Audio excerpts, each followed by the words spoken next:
Ei, parado aí. Já pensou em sair da rotina e conquistar a liberdade que sempre quis longe da CLT? Com a Cyberclass do Peter Jordan, aprendi a ganhar dinheiro no YouTube e TikTok sem precisar mostrar o meu rosto. Quer saber como fazer o mesmo? Clique no link na descrição e transforme de vez a sua vida.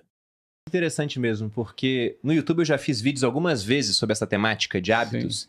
Eu sempre começo falando que, olha, tem que tomar cuidado com o que você vê as pessoas fazendo, porque o dono de Blockbuster, que acordava às 5 da manhã, entrava na beira de gelo, meditava, lia pra caramba, ele quebrou igual aquele que não fazia nada disso. Então não adianta ter os hábitos e estar utilizando no local errado, né? Você pegou o modelo de negócio, tá fadado ao fracasso, por exemplo. Mas tem muita coisa que eu vejo em pessoas que tiveram sucesso que são comuns. Por exemplo, são pessoas que, no geral, se comunicam bem.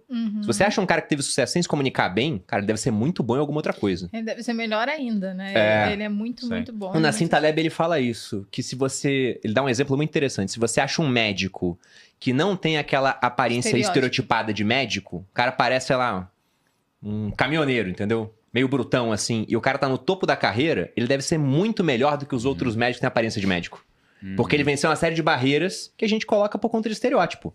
A gente avalia as pessoas por aparência, comportamento.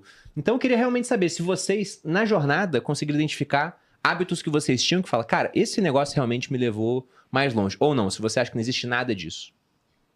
Eu acho que existem causalidades, sim. Existe uma relação de causalidade entre comportamento e resultado. E não só acredito nisso, e como vejo que grande parte das pessoas tem muita dificuldade em criar associação entre causa e efeito. É como se as coisas dependessem muito do aleatório, dependessem muito de sorte. É fato que existem muitos fatores que acontecem na nossa vida que são verdadeiras bênçãos, né? Verdadeiros presentes que você recebe, como características genéticas, como você ter nascido numa boa família. Quando eu digo boa família que não seja equilibrada, não é? Sim. Mesmo que seja família simples do ponto de vista financeiro e social, como é o meu caso, por exemplo, mas meus pais viviam juntos, não é? Eu tinha pai e tinha mãe. Eu conheci muitos amigos que nem pai tinha, que nem conhecia que era o pai dele, e a mãe era ausente. Então, existem coisas que não são nossa... Não é? Eu não tenho nenhum mérito sobre determinadas situações.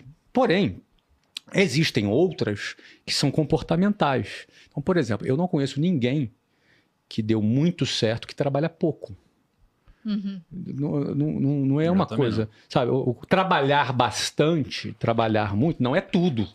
Se fosse tudo, todo mundo que trabalha muito teria prosperado. Mas todas as pessoas que eu conheço que construíram alguma coisa relevante, elas eram chegadas ao labor. Elas gostavam de trabalhar e, de preferência, elas se apaixonavam por aquilo que ela estava fazendo, ela atribuía algum significado àquilo que ela estava fazendo, o que fazia com que ela fizesse aquilo por muitas horas por dia, repetidamente.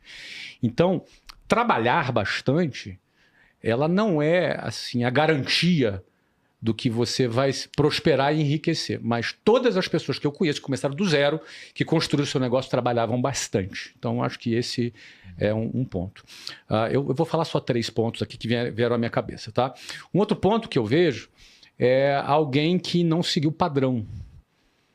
Porque o padrão, se você for pegar ali a lista de todo mundo que enriqueceu, você vai ver que a maioria são empreendedores, depois você vai para atletas, depois você vai para artistas.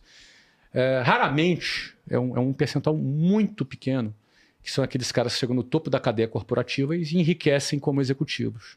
Esses são uma minoria. Agora, o restante da pirâmide não vai enriquecer. Então, se a gente tem todo um modelo tradicional, um modelo de ensino tradicional, todo um status quo da sociedade que te conduz ou a ser um funcionário público ou a ser um funcionário CLT, ou seja, o cara que conseguiu se desgarrar desta linha de montagem e teve a coragem de, cara, sei lá, ser um atleta, porque o cara para ser atleta tem que ter coragem. Sim. Um atleta sempre tem aquela pergunta, pô, legal, você joga futebol, né? E você trabalha com o quê? Geralmente é assim, é igual artista. Pô, não, você canta, pô, legal, e você trabalha com o quê?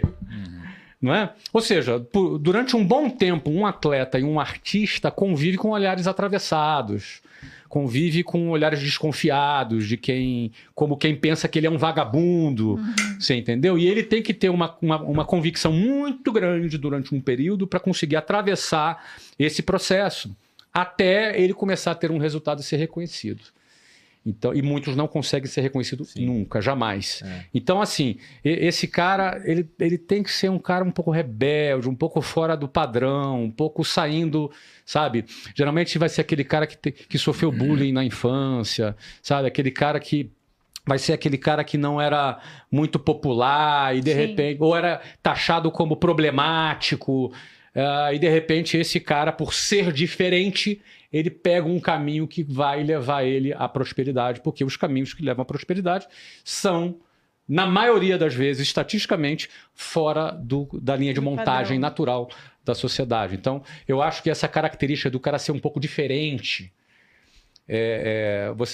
eu percebo nas pessoas que se deram muito bem, que cresceram. Você vai ver alguma história ali desse cara, ou é de bullying, ou é de diferente, ou que foi expulso da escola, ou alguma coisa diferente. Não é? O muito certinho, o inteligentão muito certinho, geralmente vai trabalhar para o problemático. Não é? O muito inteligente, geralmente, trabalha para o mais corajoso. É verdade. E o mais corajoso é o fora do padrão, porque o padrão é diferente. Então, eu também citaria essa característica aí que tem. Outra coisa é o cara um pouco obcecado. Ele é um pouco obcecado. Todo cara que deu certo, ele é um cara meio obcecado, entendeu? É uma palavra negativa, obcecado, parece uma coisa... pode não ser saudável em alguns momentos, não é? Mas ele é um cara que não tira as coisas facilmente da cabeça. Ele é meio obcecado com aquilo. Ele acorda pensando naquilo, ele dorme pensando... São características que me vieram à mente agora de pessoas que eu conheço, que deram certo. Você percebe essas características em comum. Sim. Pensando nas pessoas que eu conheço que deram certo, todas eu acho que têm um pouco todas disso. têm. É verdade. Um pouco, não muito. Ou muito disso, na verdade, né? essa questão de obsessão, muito, de pensar... Quebra de padrão, são diferentes, tem alguma coisa diferente. Exatamente. São obcecados pelo aquilo que fazem. Eu pensei no pessoal mais inteligente que estudou comigo. A maioria acabou trabalhando para alguém, no final.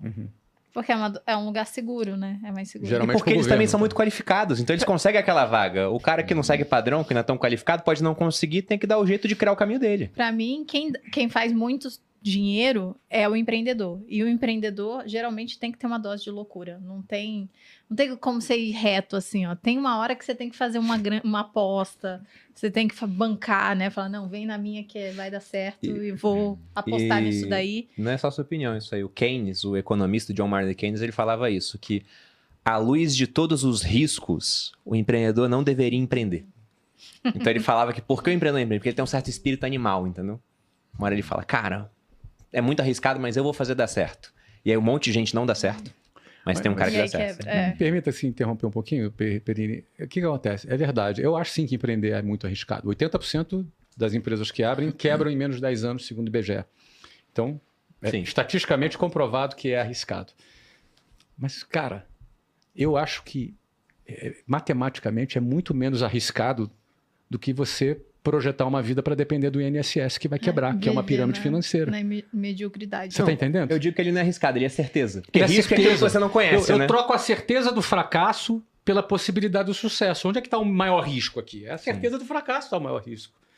Então, é que a sensação de seguir a manada dá uma falsa sensação de segurança. Sim. Mas se você analisar friamente, arriscado era ficar andando de ônibus. Arriscado era você depender da sua aposentadoria num modelo que está fadado ao colapso.